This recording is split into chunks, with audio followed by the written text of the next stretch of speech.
أعوذ بالله من الشيطان الرجيم. بسم الله الرحمن الرحيم.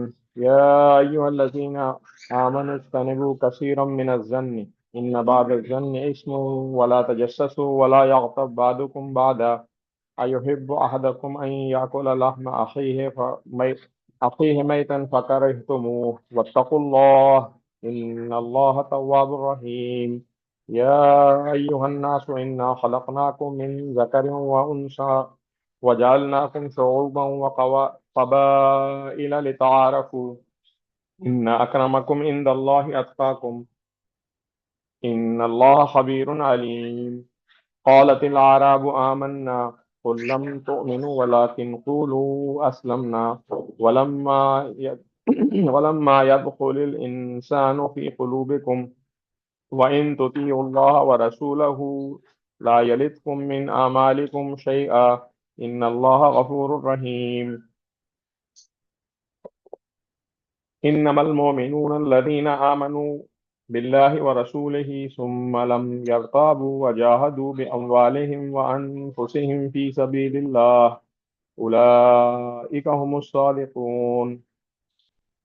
قل أتعلمون الله بدينكم والله يعلم ما في السماوات وما في الأرض والله على كل شيء عليم. يمنون عليك أن أسلموا قل لا تمنوا علي إسلامكم بل الله يمن عليكم إن هداكم للإيمان إن كنتم صادقين. إن الله يعلم غيب السماوات والأرض والله بصير بما تعملون. صدق اللہ العظیم. سورہ حجرات کا ہم مطالعہ کر رہے ہیں اور پچھلے جو ہمارے دروس ہوئے ہیں تین، اس میں ہم اس کو کافی کور کر چکے. پچھلے جو درس میں ہم نے کچھ اس کی آیات کی تشریح کی تھی اور اس پہ پھر ہم نے بات ختم کی تھی. تو آج بھی آپ نے نوٹس کیا ہوگا کہ کچھ پچھلی آیات میں نے تلاوت کی جو پچھلی دفعہ بھی ہم نے تلاوت کی تھی. تو میں ترجمہ پڑھ دیتا ہوں اور پھر ہم وہیں سے شروع کریں گے جہاں تک ہم اس کی تفسیر دیکھ چکے تھے. اے لوگوں جو ایمان لائے ہو، بہت گمان کرنے سے پرہیز کرو، بعض گمان گناہ ہوتے ہیں. تجسس نہ کرو اور تم میں سے کوئی کسی کی غیبت نہ کرے.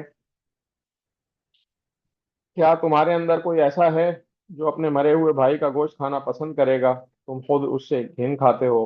اللہ سے ڈرو، اللہ بڑا توبہ قبول کرنے والا اور رحیم ہے. لوگوں، ہم نے تم کو ایک مرد اور ایک عورت سے پیدا کیا اور تمہاری قومیں اور برادریاں بنا دیں تاکہ تم ایک دوسرے کو پہچانو. در حقیقت اللہ کے نزدیک تم میں سب سے زیادہ آ، سب سے اللہ کے نزدیک تم میں سب سے زیادہ عزت والا وہ ہے جو تمہارے اندر آ، سب سے زیادہ پرہیزگار ہے. یقیناً اللہ سب کچھ جاننے والا اور باخبر ہے. یہ بدوی کہتے ہیں کہ ہم ایمان لائے. ان سے کہو کہ ایمان نہیں لائے بلکہ یوں کہو کہ ہم مطیع ہو گئے. ایمان ابھی تمہارے دلوں میں داخل نہیں ہوا. اگر تم اللہ اور اس کے رسول صلی اللہ علیہ وسلم کی فرمانبرداری اختیار کر لو تو تمہارے اعمال کے اجر میں کوئی کمی نہ کرے گا. اللہ تمہارے اعمال کے عمل میں کوئی کمی نہ کرے گا. یقیناً اللہ بڑا درگزر کرنے والا اور رحیم ہے. حقیقت میں تو مومن وہ ہیں جو اللہ اور اس کے رسول صلی اللہ علیہ وسلم پر ایمان لائے، پھر انہوں نے کوئی شک نہ کیا اور اپنی جانوں اور مالوں سے اللہ کی راہ میں جہاد کیا. وہی سچے لوگ ہیں. اے نبی صلی اللہ علیہ وسلم، ان مدعیان اسلام سے کہو، کیا تم اللہ کو اپنے دین کی اطلاع دے رہے ہو حالانکہ اللہ تو زمین و آسمان کی ہر چیز کو جانتا ہے، وہ ہر چیز کا علم رکھتا ہے. تم لوگوں پر احسان جتاتے جتاتے ہیں یہ لوگ تم پر احسان جتاتے ہیں. انہوں نے اسلام قبول کر لیا. ان سے کہو اپنے اسلام کا احسان مجھ پر نہ رکھو بلکہ اللہ تم پر اپنا احسان رکھتا ہے کہ اس نے تمہیں ایمان کی ہدایت دی اگر تم واقعی اپنے دعوی ایمان میں سچے ہو. اللہ زمین اور آسمانوں کی ہر پوشیدہ چیز کا علم رکھتا ہے اور جو کچھ تم کرتے ہو سب اس کی نگاہ میں. صدق اللہ العظیم. حذیفہ جاؤ. اچھا، گمان کے حوالے سے جو آیات کی تشریح تھی وہ ہم کر چکے تھے. اس کے بعد پھر ہم نے جو غیبت کے حوالے سے آیات تھیں وہ بھی پچھلی دفعہ کر چکے تھے. میں مختصر ایک دوبارہ ایک جس کو ہم یوں کہتے ہیں کہ ریکیپ کرتا ہوا چلتا ہوں کہ گمان کے حوالے سے جو بات ہے کہ گمان کیا ہے. تو ہم یہ دیکھتے ہیں کہ عموماً ہم لوگوں کے بارے میں کچھ رائے قائم کر لیتے ہیں یا کچھ سوچ لیتے ہیں کہ بھئی فلاں جو ہے وہ اس طرح ہے، فلاں یوں کہتا ہے، تو یہ گمان کو اللہ تعالیٰ نے منع فرمایا، اور اس کی کچھ چیزیں تھیں جو ہم ڈسکس کر چکے ہیں، میں ان کو ریپیٹ نہیں کر رہا. اسی طرح تجسس کے بارے میں سخت احادیث ہیں، اور قرآن میں اللہ تعالیٰ فرما رہا ہے کہ ولا تجسسوا، یعنی وہ حکم ہے کہ جس کو آپ جو ہے فرض کہتے ہیں. یعنی ولا تجسسوا کا مطلب یہ ہے کہ آپ کے اوپر فرض ہے کہ آپ تجسس نہ کریں، لیکن اگر آپ تجسس کرتے ہیں تو پھر یہ وہ کاموں میں سے ہے جو گناہ ہے اور حرام ہے.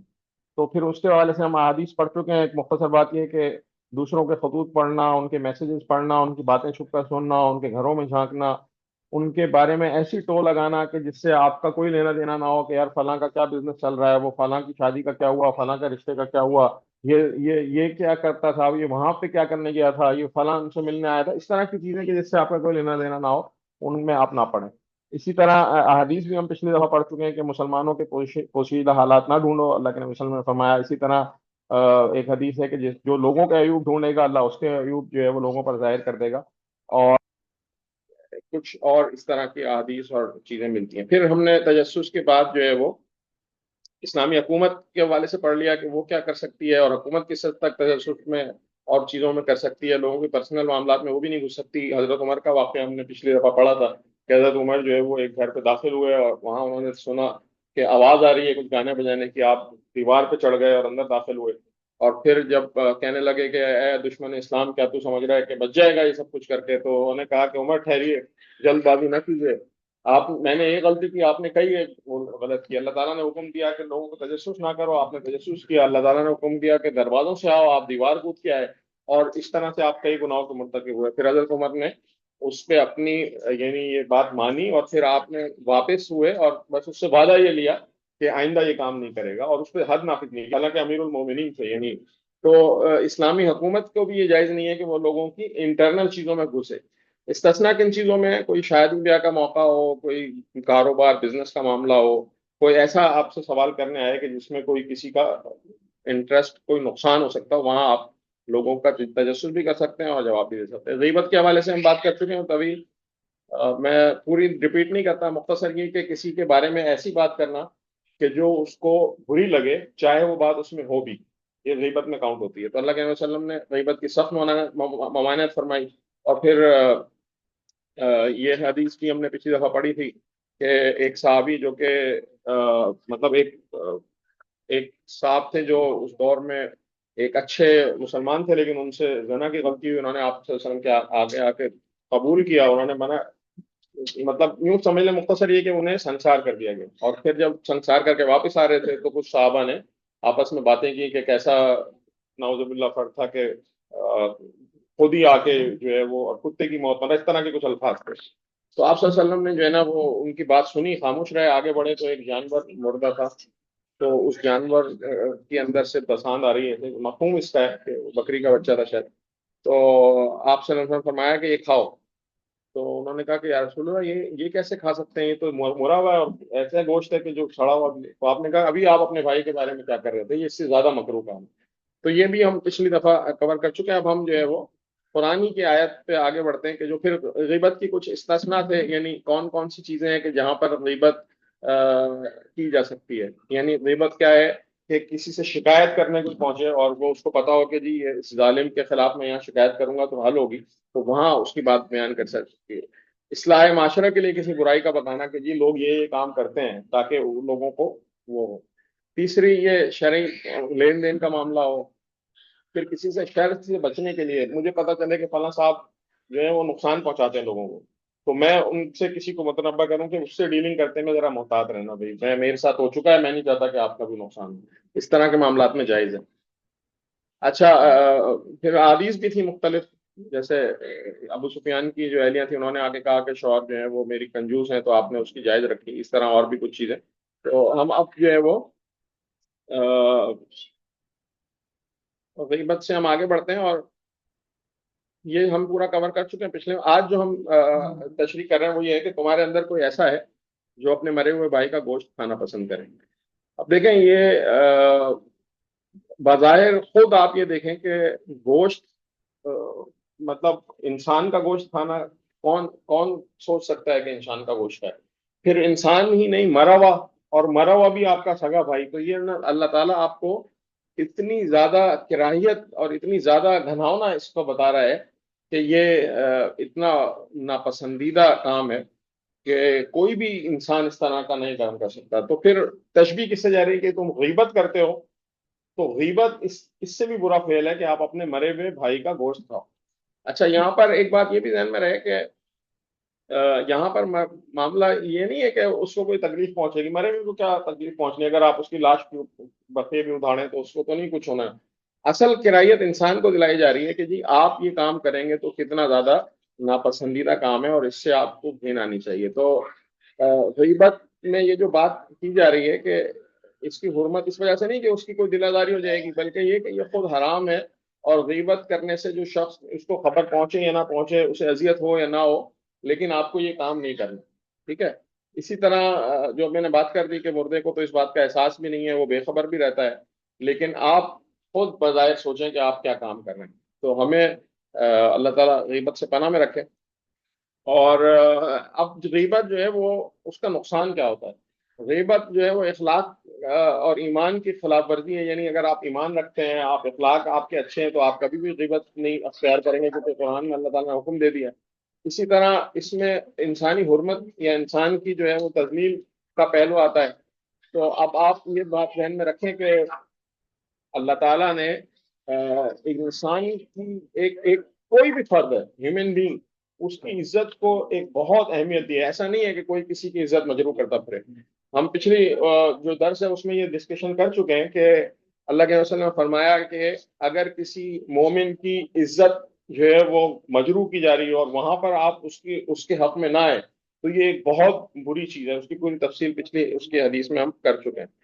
تو اب یہاں پر ہم یہ بات سمجھیں کہ مومن کو یہ بتایا جا رہا ہے کہ یہ انتہائی مکروہ کام ہے، اتنا گندا کام ہے کہ آپ خود اس سے خوف کھاتے ہو. تو پھر یہ بتایا آگے اللہ تعالیٰ فرما رہے ہیں کہ اللہ بڑا اللہ سے ڈرو، اللہ بڑا توبہ قبول کرنے والا ہے اور رحم فرمانے والا ہے. اور اس کے بعد پھر جو ہے وہ ہم اس کو تھوڑا سا آگے کی آیات کی طرف آتے ہیں. آگے کی آیات میں جو ہے وہ اب یہاں سے سلسلہ جو ہے وہ ایک اور خطاب کی طرف شروع ہوتا ہے. تو یہاں اللہ تعالیٰ فرما رہے ہیں، لوگوں، ہم نے تم کو ایک مرد اور ایک عورت سے پیدا کیا اور تمہاری قومیں اور نسلیں اور برادریاں بنا دی تاکہ تم ایک دوسرے کو پہچانو. در حقیقت اللہ کے نزدیک تم میں سب سے زیادہ عزت والا وہ ہے جو تم اندر سب سے زیادہ پرہیزگار ہے. یہ تھوڑا سا مجھ سے کاپی پیسٹ کرنے میں آیت کا ترجمہ ٹھیک نہیں وہ پیسٹ ہو سکتا. تو اب یہاں پر دیکھیں کہ یہ اللہ تعالیٰ نے، مولانا مودودی رحمۃ اللہ نے لکھا ہے کہ جو پچھلی خرابیاں تھیں، مسلم معاشرے کی خرابیاں بتائی گئی، ہم پوری پڑھ چکے ہیں کہ جو ہے وہ ایک دوسرے کے اوپر جو ہے وہ تان نہ کرو، تشنے نہ کرو، اور بدگمانی نہ کرو، ظن نہ کرو، تجسس نہ کرو، غیبت نہ کرو. ٹھیک ہے. یہ ساری چیزیں ہم پڑھ چکے. اب اللہ تعالیٰ آگے ایک ایسا چارٹر دے رہا ہے کہ جو انسانیت کے لیے ایک بہت بڑا چارٹر ہے. آپ یہ دیکھیں کہ ہم یہ اللہ تعالیٰ قرآن کا نزول آج سے 1400 سال پہلے، 1500 سال پہلے ہو رہا ہے کہ جس وقت جو ہے وہ آپ عرب کے معاشرے میں حالات دیکھ لیں، آپ یورپ میں اور افریقہ میں دیکھ لیں، جو انسان کے حالات تھے، غلام بنائے جاتے تھے لوگ، ان کو جانور سے بھی بدتر سمجھا جاتا تھا، اس کی جان کی کوئی قیمت نہیں ہوتی تھی غلام کی. ان سارے حالات میں جو ہے وہ اللہ تعالیٰ یہ سب کچھ فرما رہے ہیں. اور جو ہم آج عصبیت دیکھتے ہیں نا، یعنی آپ یہ دیکھتے ہیں کہ یورپی معاشرے میں کچھ بعد میں تحریکیں اٹھیں کہ جہاں پر جو ہے وہ ہیومن رائٹس اور ہیومنزم کی باتیں شروع ہوئیں.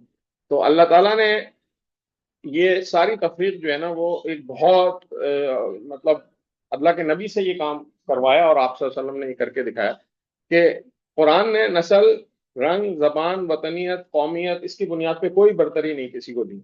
یعنی کوئی بڑا ہے تو کس بنیاد پہ ہے کہ ان اکرمکم عند اللہ اتقاکم، یعنی تم میں سے بہتر اور بڑا ہوا ہے کہ جو تقوی میں بڑھ کر ہے. تو اب اس میں بہت تفصیل کے ساتھ مولانا مودودی رحمۃ اللہ نے اس کو ذکر کیا ہے کہ آپ یہ دیکھیں کہ اتفاقی طور پہ ہم کسی نسل میں پیدا ہو جائیں، جیسے میں اپنے ذات اور پات پہ غرور کروں اور میں اپنے رنگ اور نسل پہ غرور کروں اور میں جو ہے وہ اس بات پہ بڑا فخر کروں کہ جی ہم بڑی فلانی نسل سے ہیں اور فلانے ہمارے آبا اجداد یوں اور وہ، صرف اس بات پہ کہ میں یہاں پیدا ہو گیا. اور میں کسی ایک فرد کو جو ہے وہ معطوف کروں کہ تمہارا تو خاندان بڑا نیچ ہے، تم لوگ تو نعوذ باللہ بڑی کوئی بالکل نچلی ذات کے لوگ اور یہ اور وہ. تو اس میں انسان کا اختیار کچھ نہیں ہے. میں یہ اختیار نہیں رکھتا تھا کہ میں اس گھر میں یا اس خاندان میں پیدا ہوں یا میں مسلمانوں میں ہی پیدا ہوں. مطلب اللہ نہ کرے اگر میں کسی کافر گھر میں پیدا ہو گیا تو میرا کیا اختیار تھا اس میں. تو اس بات پہ یعنی کوئی فخر کرے کہ جی میں اس کا ہوں. اسی طرح سے رنگ کے اوپر اگر بات کر لیں، اگر کوئی گورا پیدا ہو گیا یا کوئی یورپین جس طرح اپنے آپ کو بہت زیادہ، ایک ریسزم ہے نا، وائٹ سپریمیسی ایک پورا ہے، اسی طرح سے عرب کے معاشروں کے اندر عربیت ایک بہت بڑی عصبیت ہے. ہم اپنے معاشرے میں آتے ہیں تو ہمارے یہاں بھی بہت ساری عصبیتیں ہیں کہ جی ہم فلاں خاندان سے ہیں، ہم فلاں ذات کے ہیں، ہم فلاں زبان کے ہیں، ہمارے یہاں تو ہم بڑے اونچے کلچر سے تعلق رکھتے ہیں. یہ تو سارے جاہل اجڑ ہیں، اس طرح کی چیزیں. تو اللہ تعالیٰ نے سب کو مسمار کر دیا اور فرمایا کہ تم ایک مرد اور ایک عورت سے ہو، یعنی آپ کی اصل سب کی ایک ہے. چاہے وہ بات کے حالات سے اللہ تعالیٰ نے، ہمیں تو نہیں پوری ہسٹری پتا کہ اللہ تعالیٰ نے ایگزیکٹ کتنے ہزار سال پہلے دنیا کا آغاز کیا جب حضرت آدم اور حوا زمین پہ آئے، اور اس کے بعد پھر کیسی کیسی قوموں کے اوپر کیسے کیسے عذاب آئے، کون کون سے لوگ کہاں موو ہوئے، تو اللہ تعالیٰ نے کس کس طرح سے لوگوں کے رنگ، نسل، چہرے اور چیزیں جینیٹیکلی چینج ہوتی چلی گئیں. تو اس میں جو ہے وہ کوئی اگر یہ شک کرے کہ نہیں جی فلاں تو جو ہے وہ نیچ خاندان، سب کا خاندان بتایا ایک ہے کہ تم ایک آدم کی اولاد ہو. اچھا آپ پھر دیکھیں کہ یہ جو قبیلے اور جو نسلیں اور علاقے اور زبانیں ہیں، یہ ایک فطری تقسیم ہے. مطلب ایک لازمی سی بات ہے کہ ایک بڑی برادری بنے گی تو جو ہے وہ آ، لازمی سی بات ہے کہ وہ پھر پھیلیں گے بھی لوگ. تو اس کے اندر پھر یہ بتایا کہ یہ کس چیز کے لیے، اللہ لتعارف. مطلب یہ قبیلے اور ذاتیں اور یہ سب کچھ کس لیے، یہ صرف کہ ایک دوسرے کو پہچان سکو، تعارف ہو سکے کہ میں جی فلاں علاقے سے ہوں اور میری زبان یہ ہے یا میری ذات یہ، تو اچھا اچھا وہاں کے لوگوں میں سے ہوں. بس اس سے زیادہ کچھ نہیں. مطلب اگر کوئی اس پہ فخر کرے اور غرور کرے کہ میں تو جی بڑا فلاں ذات سے ہوں تو میں نعوذ باللہ کوئی بڑا افضل ہوں، یہ تو بالکل نیچ اور وہ ہوتے ہیں. ہمارے معاشرے میں یہ بہت کامن ہے نا کہ ہم ایک دوسرے کو جو ہے وہ اس طرح نیچے دکھانا کہ میں جی ہم تو فلاں خان ہیں، ہم تو فلاں رئیس ہیں، ہم تو جی جات ہیں، تو یہ تو ارائیں تو یوں تو. اس طرح بہت ہے ہمارے معاشرے میں کلچر، ہم تو راجپوت ہیں، یہ فلانے ہیں، جی ہم جو ہے وہ سید ہیں تو یہ تو نیچ پلیچ ہے. پتہ نہیں کیا کیا ہمارے معاشرے میں جو ہندو معاشرے سے چیزیں آ گئی، اور ہم نے جو ہے وہ اس چیز کو ایز اٹ از لینا شروع کر دیا، اور ہم بھی سمجھنے لگے کہ اسلام میں بھی شاید ذات پات ہے. اسلام نے تو کوئی ذات پات نہیں رکھی. اللہ کے نبی صلی اللہ علیہ وسلم نے ایک واقعہ ذہن میں آ گیا ہے، میں اسی کے حوالے سے بیان کر دیتا ہوں مختصرا. دیکھیں اللہ تعالیٰ نے اللہ کے نبی صلی اللہ علیہ وسلم کے ساتھ جو ایک جو ہماری امہات المومنین ہے، جو آپ صلی اللہ علیہ وسلم کی ازواج مطہرات ہیں، ان کے سارے رشتوں سے بھی اللہ تعالیٰ نے بہت سارے معاملات اس کو کر کے دکھایا کہ یہ سب اس چیز کو توڑا کہ جی یہ فلاں خاندان میں شادی کرنی ہے. پھر اسی طرح سے آپ کو پتا ہوگا کہ زید جو تھے وہ آپ صلی اللہ علیہ وسلم کے پاس غلام کی حیثیت سے آئے، اور ان کو آپ نے جو ہے وہ اپنا بیٹا بنا لیا تھا آزاد کر کے. جب تک اس وقت قرآن میں حکم نہیں آیا تھا کہ جو ہے وہ نسب سے جو ہے وہ باپ کے پکارا جائے. تو آپ صلی اللہ علیہ وسلم کی نسب سے لوگ انہیں زید بن محمد پکارا کرتے تھے، لیکن ان کا قبیلہ الگ تھا. وہ آپ کے قریش میں سے نہیں تھے اور بنو ہاشم میں سے بھی نہیں تھے. تو حضرت زید کے ساتھ جو ہے وہ آپ کی جو کزن تھی ان کی شادی ہوئی تھی. اور دیکھا جائے تو وہ آگے یہ بات آ رہی ہے کفو کے حوالے سے، اس میں پہلے ہی بات کر گیا. تو دیکھا جائے تو یہ ایک اسٹیٹس کے لحاظ سے دونوں ایکول نہیں تھے. یعنی جو بنو ہاشم تھے وہ ایک بڑے اعلیٰ خاندان کہلاتا تھا. ایک فرد ایسا کہ جو جو ہے وہ غلام بنا کے لایا گیا ہو اور آزاد ہوا، اس کے ساتھ شادی کرنا، تو وہ شادی بہت اچھی چل بھی نہیں پائی. لیکن اللہ تعالیٰ کے نبی صلی اللہ علیہ وسلم نے اس کو کر کے دکھایا کہ آپ کی کزن تھی وہ، ان کی شادی ان کے ساتھ ہوئی. پھر بہرحال وہ ایک اور طویل ویسے میں اس میں نہیں جاتا کہ کس طرح اللہ تعالیٰ نے حکم دیا قرآن میں کہ اب آپ ان سے شادی کریں، تاکہ جو ہے یہ بھی لوگوں کے ذہن سے ختم ہو جائے کہ منہ بولے بیٹے کی بیوی سے طلاق ہونے کے بعد شادی نہیں کر سکتے. تو یہ بھی ایک اللہ کے نبی کے ساتھ آزمائش بھی تھی، اور وہ کسی اور اس میں آئے گا تو بات کریں گے. تو اب یہاں تک بات ہو گئی کہ کوئی تفاخر فخر ہم نہیں جتا سکتے. قرآن نے اس کو کہا کہ کون اکرم کون ہے، جو تقوی ہے. تو اب اصل میں جو ہے وہ تقوی ہے، تقوی فضیلت ہے، اور کوئی نسل ذات اس پہ برتری نہیں ہے. اسی طرح سے دیکھیں حجت الوداع کے موقع پر اللہ کے نبی صلی اللہ علیہ وسلم نے یہ بات بالکل واضح فرما دی. اگر ہم کبھی فرصت سے بیٹھ کے حجت الوداع کو پڑھیں، یا اگر کسی اچھے عالم دین کی اس کے اوپر جو تشریح ہے وہ بھی پڑھیں، تو اس سے بڑا کوئی چارٹر نہیں نظر آتا انسانیت کا کہ آپ نے وہاں کھڑے ہو کے کہا کہ کسی عرب کو کسی عجم پہ برتری نہیں ہے۔ آج کل ہم دیکھتے ہیں نا عربوں کے اندر ایک خاص اپنی برتری کا ہے کہ نہیں جی ہم کوئی بڑے اچھے مسلمان ہیں یا زیادہ ہمارے اندر کچھ وہ ہے، یا کوئی ہمارے یہاں سے کھڑا ہو کے کہے کہ جی میں اچھا مسلمان ہوں، فلاں بڑے نیچ مسلمان ہیں۔ تو کسی کے اوپر یعنی تقوی پیمانہ ہے۔ تو اللہ تعالیٰ کے نبی صلی اللہ علیہ وسلم نے حجت الوداع میں بھی یہ بات فرما دی۔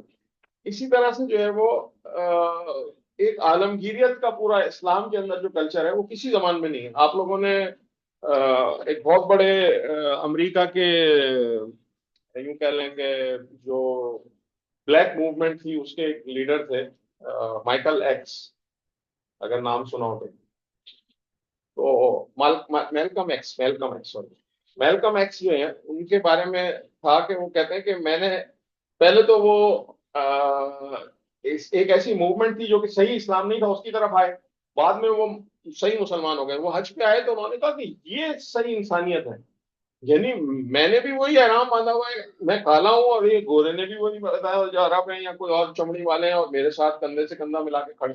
تو اسلام سے بڑی تو کوئی کوئی جو ہے وہ انسانیت کی کوئی چارٹر ہے ہی نہیں۔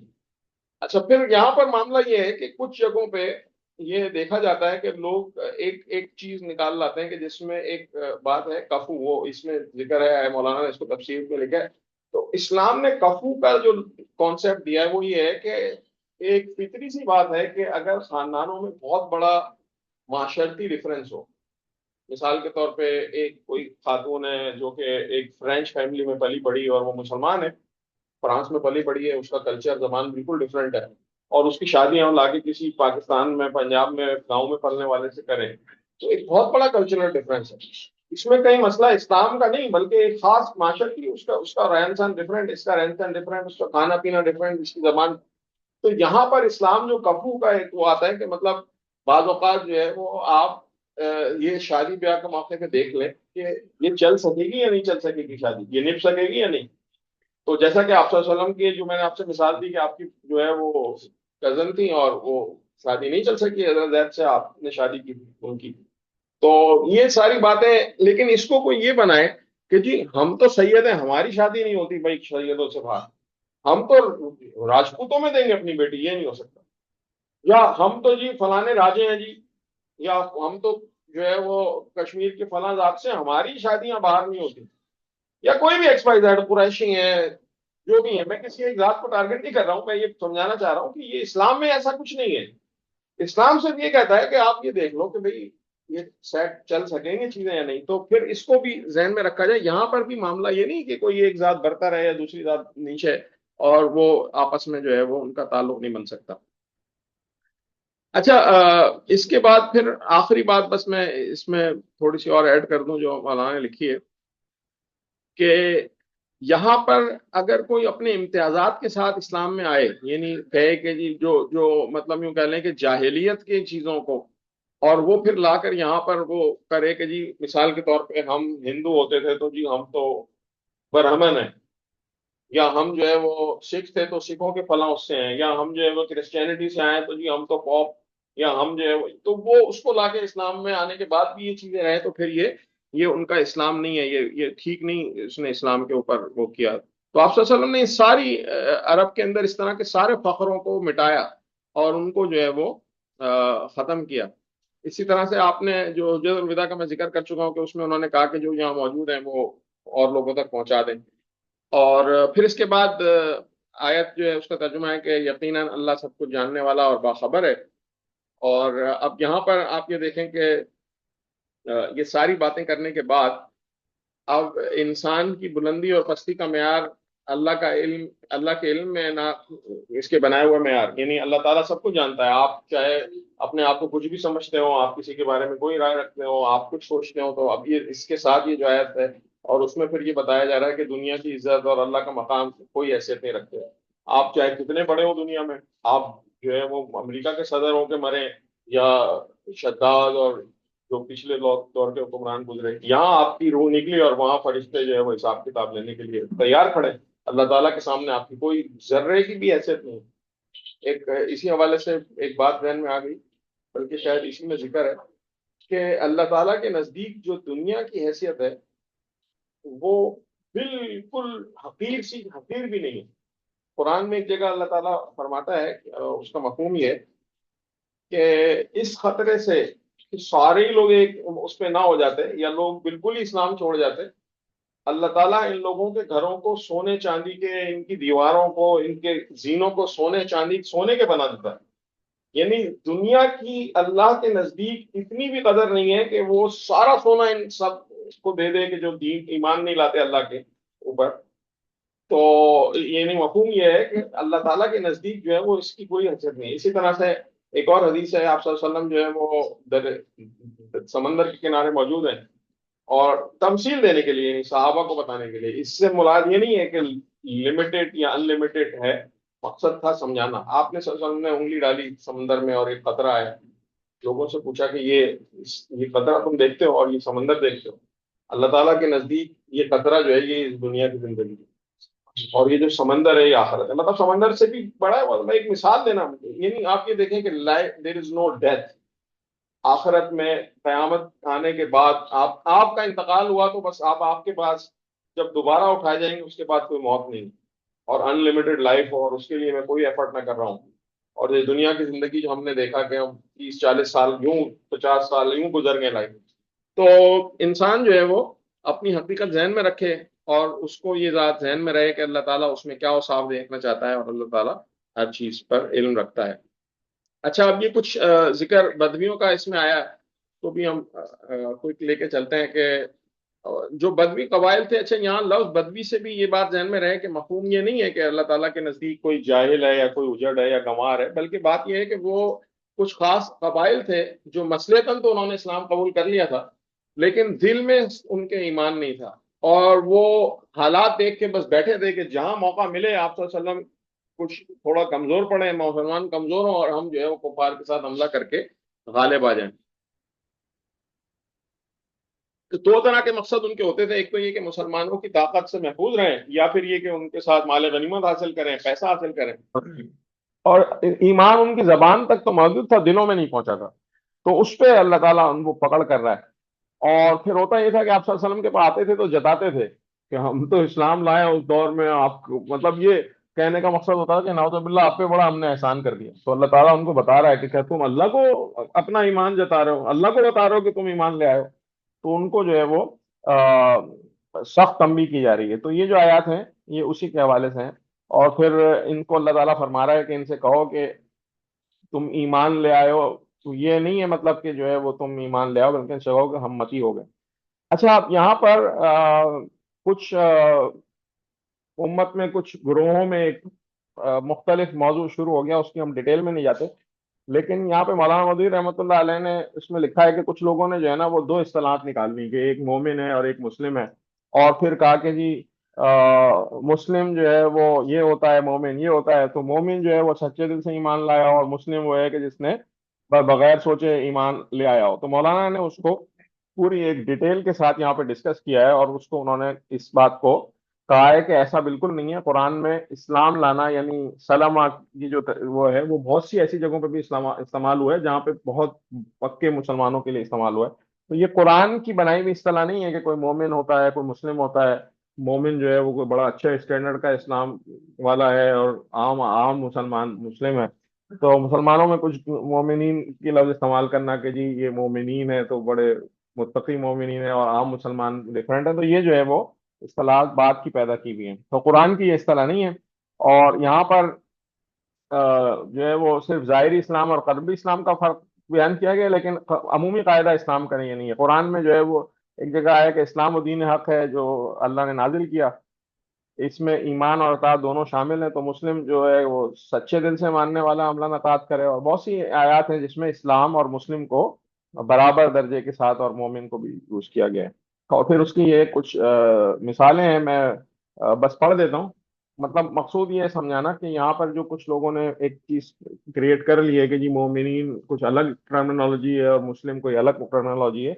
تو اللہ تعالیٰ فرما رہا ہے کہ قرآن کی آیت آل عمران میں ان الدین عند اللہ اسلام، پھر اسی طرح سے وَرَضِيتُ لَكُمْ اسلام و دینا، یعنی ہم آپ کے لیے جو ہے وہ اسلام کو جو دین پسند کیا۔ پھر اسی طرح یہ طویل آیت ہے آل عمران کی کہ جس میں کہا کہ وما کانا ابراہیم و یہودی و نصرانی، اور اس طرح پوری میں کہ جو ابراہیم تھے وہ یہودی نصرانی یا نہیں تھے، وہ تو بالکل مسلم حنیف تھے، اس طرح کا لفظ. اور اسی طرح سے بعض جگہوں پہ کچھ اور ہے. تو اسلام ایک اطاعت کا دونوں کا جامع مفہوم ہے. مومن اور مسلم کا کوئی یہاں پر کمپیریزن کرنا اس آیت میں مقصد نہیں ہے. اس کی تفسیر مولانا نے لکھی ہے. تو آگے کی جو آیات ہیں اس کا ہم ترجمہ پڑھ لیتے ہیں، اور وہ ترجمہ ہی جو ہے وہ کافی ہے سمجھنے کے لیے. پڑھ بھی چکا ہوں میں، بس اس کو ہم سورہ کو ہم ختم کرتے ہوئے کہ جو بھی ان سے مخاطب تھا نا اللہ تعالیٰ، جو بدویوں سے، ان کو اللہ تعالیٰ فرما رہا ہے کہ ایمان ابھی تمہارے دلوں میں داخل نہیں ہوا ہے. اگر تم اللہ اور اس کے رسول کی فرمان برداری اختیار کر لو تو وہ تمہارے اعمال کے اجر میں کوئی کمی نہیں کرے گا. اللہ یقیناً بڑا درگزر کرنے والا، درگزر فرمانے والا اور رحیم ہے. حقیقت میں مومن وہ ہیں جو اللہ اور اس کے رسول پر ایمان لائے، پھر انہوں نے کوئی شک نہ کیا، اپنی جانوں اور مالوں سے اللہ کی راہ میں جہاد کیا، وہی سچے لوگ ہیں. اے نبی صلی اللہ علیہ وسلم، ان مدعیان اسلام سے کہو کہ کیا تم اللہ کو اپنے دین کی طرح دے رہے ہو، حالانکہ اللہ زمین پر اور آسمانوں کی ہر چیز کو جانتا ہے، وہ ہر شے کا علم رکھتا ہے. یہ لوگ تم پر احسان جتاتے ہیں کہ انہوں نے اسلام قبول کر لیا. ان سے کہو کہ اپنے اسلام کا احسان مجھ پر نہ رکھو، بلکہ اللہ پر احسان رکھتا ہے، اللہ تم پر احسان رکھتا ہے کہ اس نے تمہیں ایمان کی ہدایت دی. اور اگر تم واقعی اپنے دعوی ایمان میں سچے ہو تو اللہ اور اس کی زمین کی ہر پوشیدہ چیز، اللہ زمین و آسمان کی ہر پوشیدہ چیز کا علم رکھتا ہے، اور جو کچھ تم کرتے ہو وہ سب کچھ اس کی نگاہ میں ہے. صدق اللہ العظیم. یہ ہم نے آج الحمدللہ سورہ حجرات ختم کی ہے. تو جو آج ہم نے تفسیر دیکھی ہے اس کے حوالے سے کوئی بات، کوئی سوال، کوئی چیز کو پوچھنا چاہے تو کر سکتے ہیں.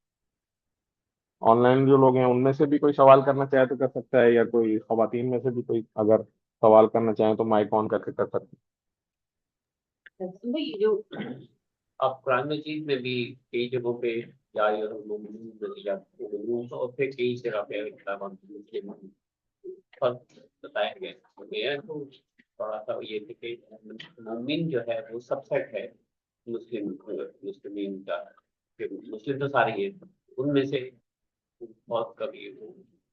ہاں، یہی بات مولانا نے یہاں تفصیل سے لکھی ہے. کچھ لوگ اصل میں الٹا اس کو بیان کرتے ہیں کہ مومن اور مسلم کوئی ایسی ٹرمینالوجی ہے کہ مومن جو ہے وہ کوئی بڑے درجے کا وہ ہے.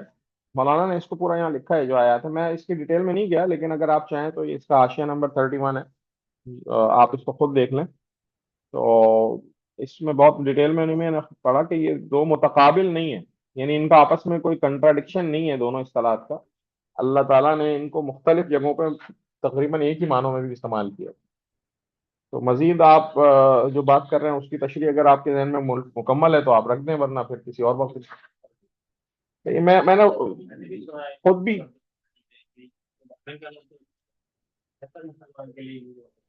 آپ کہتے ہیں تو میں تفصیل پڑھ دیتا ہوں. تو ہاں، یہی بات انہوں نے یہاں پر مولانا نے لکھی ہے. آپ کہتے ہیں تو میں پڑھ دیتا ہوں کہ اصل میں قولوا اسلمنا کے الفاظ استعمال ہوئے ہیں، جن کا دوسرا ترجمہ یہ بھی ہو سکتا ہے کہ کہو ہم مسلمان ہو گئے. اب ان الفاظ میں بعض لوگوں نے یہ نتیجہ نکال لیا کہ قرآن مجید میں زبان میں مومن اور مسلم دو متقابل اصطلاحات ہیں، یعنی ایک دوسرے کے ٹکر میں ہیں. مومن وہ ہے جو سچے دل سے ایمان لائے. یہ لوگوں، مولانا نے لکھا کہ یہ لوگوں نے کچھ نکال لیا، اور بغیر محض ظاہر میں. اور دوسرا یہ کہ مسلم وہ ہے کہ جو ظاہر میں اسلام لے آئے.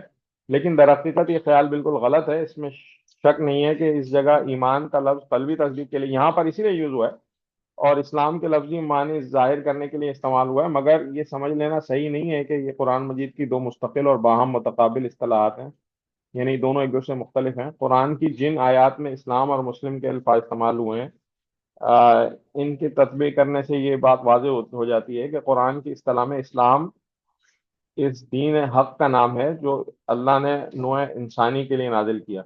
اس کے مفہوم میں ایمان اور اطاعت احمد دونوں شامل ہیں.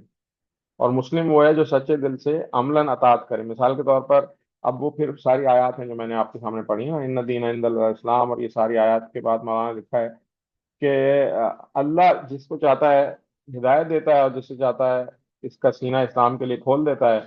ظاہر ہے ان آیات میں اسلام سے مراد اطاعت بالایمان نہیں ہے. پھر دیکھیے جگہ جگہ اس مضمون کی آیات ہیں کہ قل انی امرت ان اکون، میں ترجمہ پڑھتا ہوں. نبی صلی اللہ علیہ وسلم، مجھے یہ حکم دیا گیا ہے کہ سب سے پہلے اسلام لانے والوں میں ہوں. اور پھر آگے ہے کہ اگر وہ اسلام لے آئیں تو کہو انہوں نے ہدایت پا لی. پھر اسی طرح سے ہے کہ تمام انبیاء جو اسلام لائے تھے تو رات کے مطابق فیصلے کرتے تھے، تورات کے مطابق فیصلے کرتے تھے. کیا یہاں ہم اس طرح کے بیسیوں دوسرے مقامات پر اسلام قبول کرنے کا اسلام کے معنی بغیر ایمان کی اطاعت کر لینا سمجھیں گے؟ یعنی جو جو ابھی ذکر ہوئی نا آیات، تو اس لیے جو ہے وہ مولانا پھر مزید بھی ہے، جیسے یا ایھا الذین آمنوا اتقوا اللہ حق تقاتہ ولا تموتن الا وانتم مسلمون، ہے لوگوں جو ایمان لائے ہو، اللہ سے ڈرو جیسا کہ اللہ سے ڈرنے کا حق ہے، تم کو موت نہ آئے مگر اس حال میں کہ تم مسلم ہو. اب تو آپ دیکھیں دونوں یوز ہوئے ہیں، یا ایھا الذین آمنوا اتقوا اللہ. میں میرا خیال ہے کہ اگر آپ کہیں تو میں اس سے شیئر کر دیتا ہوں جو تفسیر کی سورس ہے.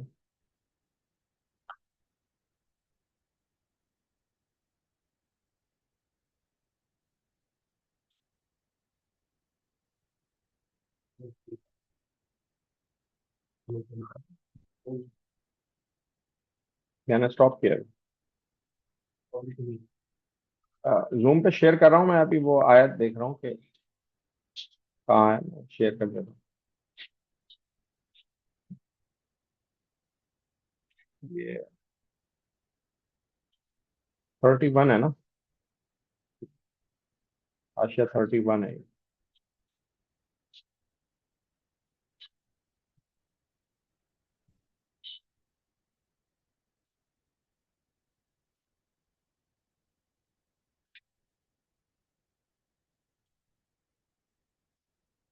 تو یہ میں اسی تفسیر سے پڑھ کے آپ کو سنا رہا تھا. تو یہاں پہ یہ دیکھیں کہ اس میں اللہ تعالیٰ فرما رہا ہے کہ اس نے تمہارا نام مسلم رکھا تھا اس کتاب میں. پھر آگے ابراہیم یہودی اور نصرانی نہیں تھے بلکہ یسوع مسلم تھے. پھر ہم دونوں کو اپنا مسلم اور ہماری نسل پیدا کری ہے، جو سورہ بقرہ میں حضرت اسماعیل کی میرے خیال ہے ربنا وجعلنا مسلمین لک ومن ذریتنا امة مسلمین. اسی طرح یہ تعمیر کعبہ کے وقت جو حضرت ابراہیم کی دعا ہے. تو ان آیات کو پڑھ کر یہ کون خیال کر سکتا ہے کہ ان میں مسلم سے مراد وہ شخص ہے جو دل سے نہ مانے بس ظاہر سے اسلام لائے؟ تو یہ انہوں نے اس کی تشریح لکھی ہے کہ یہ دونوں کوئی کنٹراڈکٹ یا کوئی ایسی اصطلاحات نہیں ہے. یہ اس میں ہر جگہ اسلام کا لفظ یوز ہوا ہے نا. حضرت ابراہیم کے لیے آپ دیکھ لیں، یہاں سے یہ جو آیات ہیں ساری. تو اب اس میں کون یہ شک کر سکتا ہے کہ حضرت ابراہیم یا حضرت اسماعیل وہ دل سے اسلام نہیں لائے تھے، بس اوپر اوپر سے اسلام لائے تھے، وہ مومن نہیں تھے؟ تو یہ کوئی ٹرمنالوجی قرآن کی نہیں ہے. اس کو پھر انہوں نے بہت زیادہ چیزوں کو، اور پھر انہوں نے مولانا لکھا ہے کہ آ، اس کو آپ یعنی ایسی ٹرم کے طور پہ تو یوز کر سکتے ہیں کہ جو یہ میں پڑھ دیتا ہوں اس کو کہ ان آیات کو پڑھ کر آخر کون یہ خیال کرتا ہے کہ ان میں مسلم سے مراد وہ شخص ہے جو دل سے نہ مانے بس ظاہر میں اسلام قبول کرے. اس لیے یہ دعویٰ کرنا قطعی غلط ہے کہ قرآن کی اصطلاح میں اسلام سے مراد اطاعت بلا ایمان ہے، بلا ایمان یعنی بغیر ایمان کے. اور مسلم قرآن کی زبان میں محض بظاہر اسلام قبول کرنے والے کو کہتے ہیں. اس طرح یہ دعویٰ کرنا بھی غلط ہے کہ ایمان اور مومن کے الفاظ قرآن مجید میں لازماً سچے دل سے ماننے کے معنی میں ہی ہوئے ہیں. بلا شبہ اکثر مقامات پہ یہ الفاظ انہی مفہوم میں آئے، لیکن کثرت ایسے مقامات بھی ہیں جہاں یہ الفاظ ظاہری اقرار ایمان کے لیے بھی استعمال ہوئے ہیں، جیسے یہ کہ یا ایھا الذین آمنو کہہ کر سب لوگوں کو خطاب کیا گیا جو زمانی اقرار کے ساتھ ایمان میں شامل ہوئے، قطع نظر اس کے کہ وہ سچے مسلم ہوں یا ضعیف الایمان. اس کی بہت سی مثالیں ہیں. صحیح ہے. تو میرا خیال ہے کافی ہے اس پہ بات. اور کوئی بات مزید کوئی سوال کرنا چاہیں آن لائن حسن جو لوگ؟ بھائی میں السلام علیکم حسن بھائی میں جی جی بات کیجیے.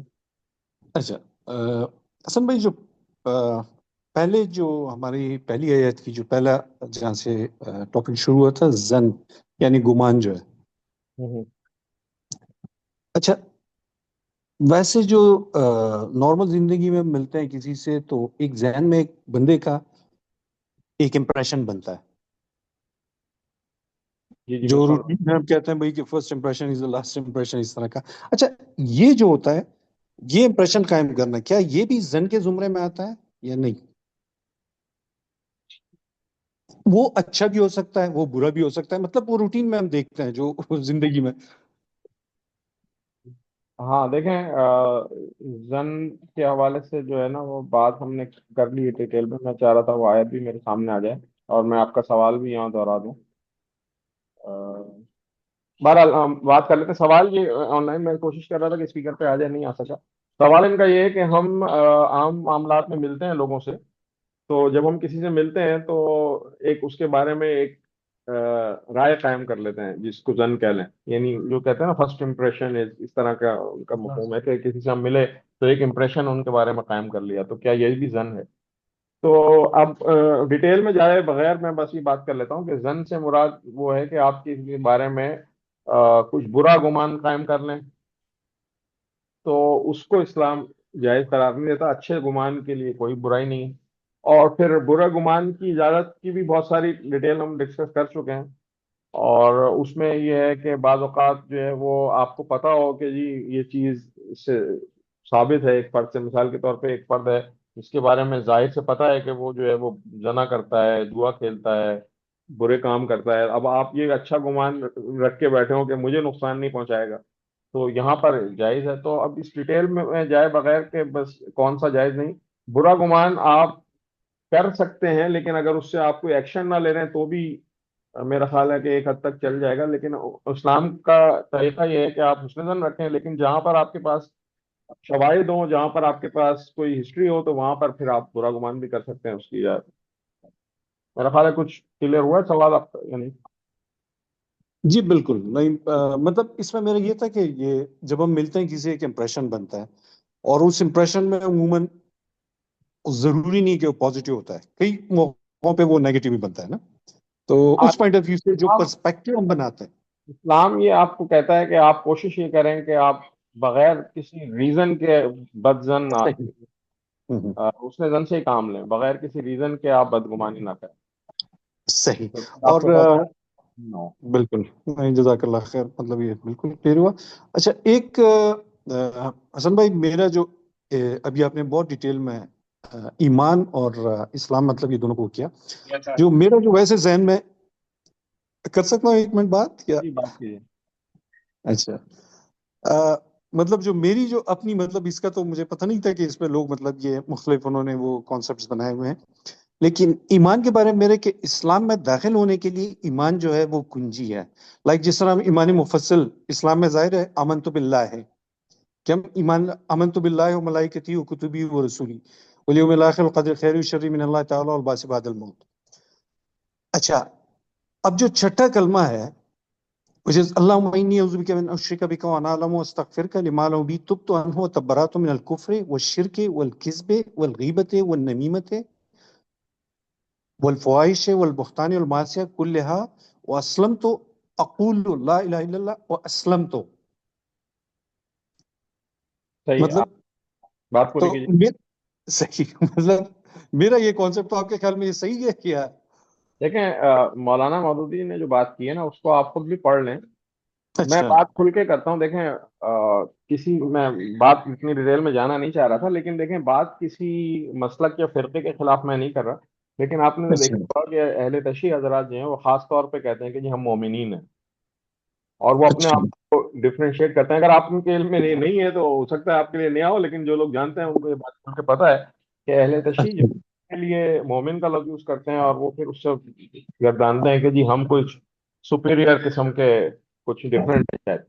تو اس حوالے سے مطلب میرا مقصد یہاں مسئلہ کیا وہ نہیں ہے, میں کسی کو غلط یا صحیح نہیں کہہ رہا. مولانا نے یہ ثابت کیا ہے ان آیات سے کہ قرآن نے یہ لفظ دونوں چیزوں کے لیے استعمال کیا ہے. تو کوئی اپنے آپ کو قرآن کی اصطلاح کے طور پر بتائے کہ مومن وہ ہوتا ہے کہ جو دل سے ایمان لائے, اور مسلم وہ ہوتا ہے جو ظاہراً لے آئے, تو اس کو انہوں نے جو ہے نا وہ رد کیا, اور نیچے پھر پوری آیات دی ہیں کہ جس میں میں آپ بڑا ڈیٹیل میں نہیں پڑھوں گا. آپ چاہیں تو یہ 31 اس کی جو تشریح صحیح ہے انہوں نے لکھی ہے نا, حاشیہ نمبر 31, یہ میری صحیح. شیئر ہوگا, تو آپ اس میں جا کے پڑھیں ایک دفعہ, نہیں دو یہ تین پھر آپ کو بات ٹو بی سمجھ میں آئے آنےسٹ لائک پہلی گی. بار میرے سامنے یہ مطلب پہلی بار میرے سامنے یہ جو ہے وہ ہاں, اس کو آپ اس میں پڑھیں, پھر آپ کو کلیئر نہ ہو تو پھر آپ دیگر علماء کے سے اس کے بارے میں پڑھ لیں. اور آپ ٹھیک. مولانا مودودی کی تفسیر سے مطمئن نہیں ہے تو آپ جو ہے وہ کسی اور کی اس میں تفسیر دیکھ لیں. نہیں مطلب یہ ویسے میں تو تو علمی اختلاف تو ممکن ہے نا, لیکن اگر سب علماء اس پہ کوئی اور رائے رکھتے ہیں تو الگ بات ہے. مولانا نے تو وہ اس خاص چیز کو رد کیا ہے. اگر آپ پڑھیں تو بات کلیئر سمجھ میں آ رہی ہے کہ وہ مومن کی اصطلاح کون کس طرح استعمال کر رہا ہے, اس کو انہوں نے اس کو رد کیا کہ مومن اور مسلم کی کوئی ایسی قرآن میں پکی اصطلاح نہیں ہے. اگر اس کو دیکھیں تو مولانا نے پورے حوالے دیے نا کہ یعنی آپ کا کیا خیال ہے اس بارے میں کہ حضرت ابراہیم جو ہے وہ اور حضرت اسماعیل کیا وہ پکے مسلمان نہیں تھے, دل سے مسلمان نہیں تھے؟ یہ جو آیت ہے 67 آل عمران کی. تو اس حوالے سے مطلب تھوڑا سا انہوں نے اس کو کیا, اور وہ پورا ڈیٹیل سے چاہیں تو آپ اس کو کچھ اور لوگوں سے بھی پڑھ لیں, کچھ اور علماء کے بھی رائے دیں. صحیح صحیح. صحیح ہے جی.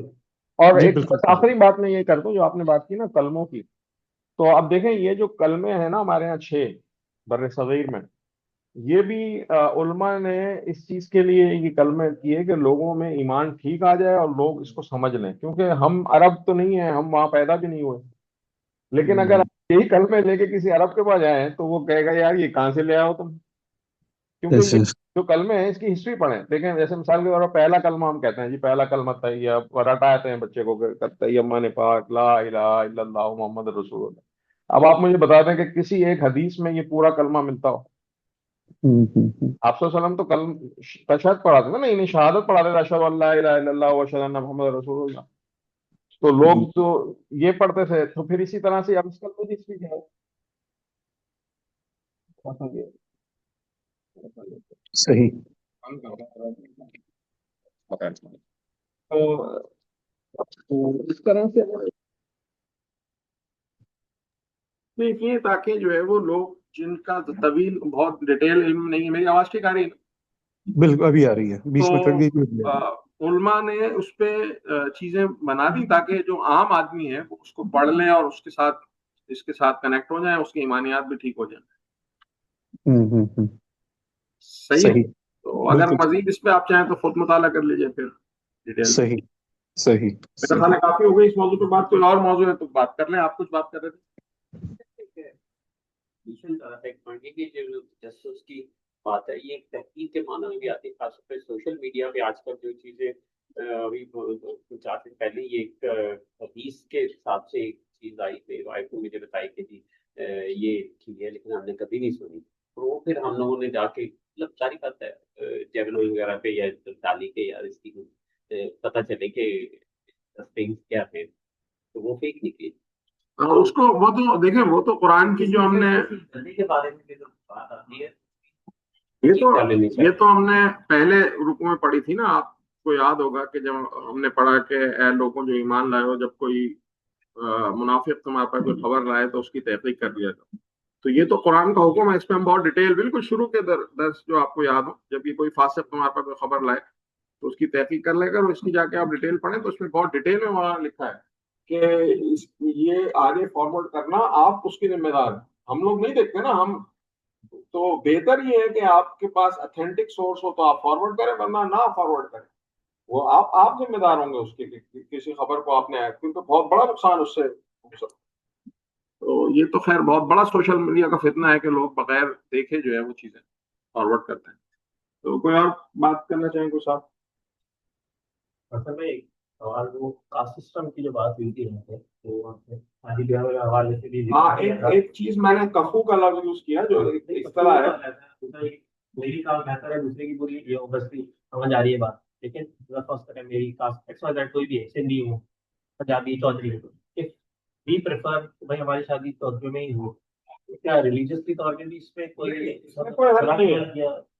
دیکھیں ایک بات اچھی طرح سمجھیں کہ اسلام میں عصبیت کس کو کہتے ہیں, عصبیت ہے کیا چیز, ریسزم کیا چیز ہے, پہلے یہ کلیئر سمجھیں.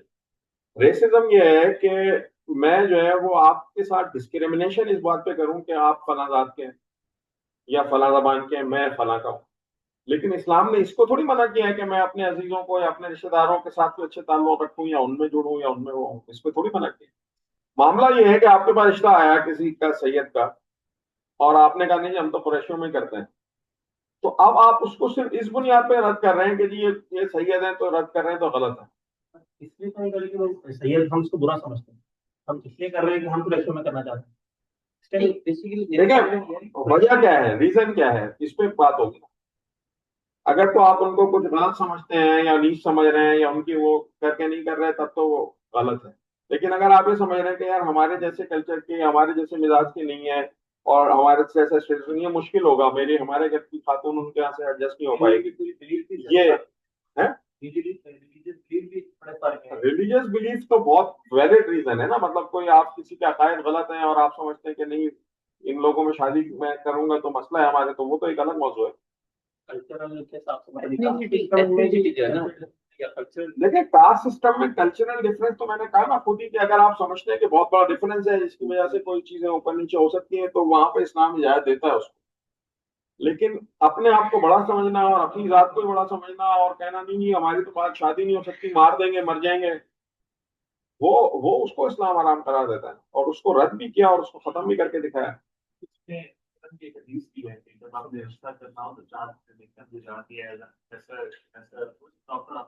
ہاں میں اصل میں اس کی ڈیٹیل میں گیا نہیں, کہتے ہیں تو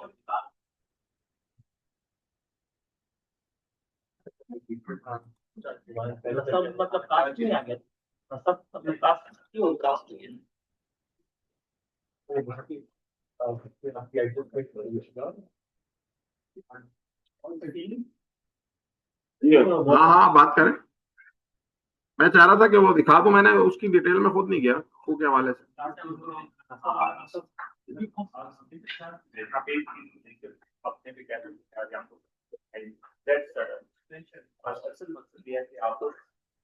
ایمان چھوڑ دیں اور اس چیز کو ختم کر دیں.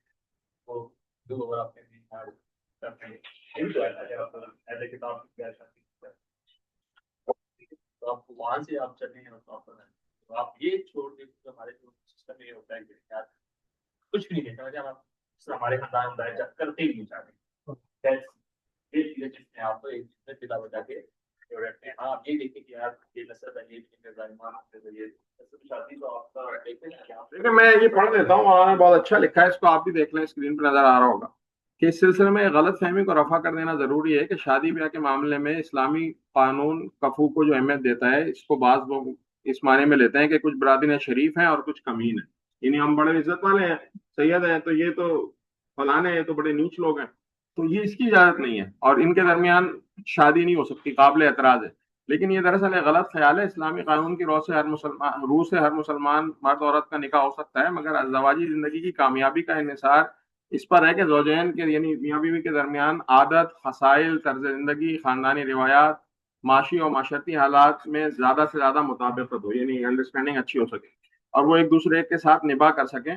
یہی کفایت کا اصل مقصد ہے. جہاں مرد اور عورت کے درمیان اس لحاظ سے بہتر زیادہ وہ ہو وہاں عمر بھی رفاقت کے ساتھ جانے کی کمی توقع, یعنی بہت ڈفرینس ہو, بہت ڈفرینس ہو تو وہاں پر پھر نہیں شادی چل پاتی. تو یہ اسلام جو ہے وہ ایسے قانونی جوڑے بنانے کو جو ہے وہ کہتا ہے کہ آپ نہ بنائیں. تو اب میرا خیال ہے آپ کو بات سمجھ میں آ جانی چاہیے.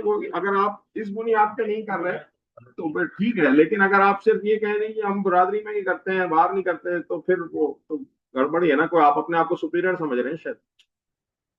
یہی بات ہے نا, اور کیا بات ہے, یا تو آپ کے پاس کوئی ویلڈ ریزن ہو, آپ جیسے ہی ہوں, وہ بھی کھانے پینے معاملات بھی ایسے ہو, زبان بھی ملتی جلتی ہو, لیکن بس آپ کی زبان برادری چینج ہے تو پھر آپ کہتے ہیں نہیں ہم تو باہر نہیں کرتے, تو اس کا پھر اسلام پھر تھوڑا سا میرا خیال ہے کہ وہ ہو جاتا ہے.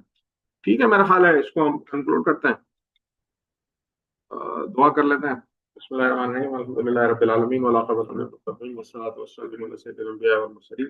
یا اللہ جو کچھ کہا سنا اس پہ عمل کی توفیق عطا فرما دے. یا اللہ جو کچھ ہم سے غلطیاں کوتاہی اس قرآن کے پڑھنے میں ہو جائیں اسے درگزر فرما اور ہمارے دلوں کو جوڑ دے, اور یہ جو ساری برائیاں یا اللہ جو آپ نے حکم فرمایا ہے سورہ حجرات میں ان سے ہمیں بچنے کی توفیق عطا فرما, اور ہمیں ایک اچھا وہ کہنا ہے کہ معاشرہ قائم کرنے کے لیے جو اچھائیاں آپ نے بتائی ہیں ان پہ عمل کرنے کی توفیق عطا فرما. ربنا تقبل منا انک انت السمیع العلیم وتب علینا انک انت التواب. آمین. ٹھیک ہے جی, جزاک اللہ, السلام علیکم.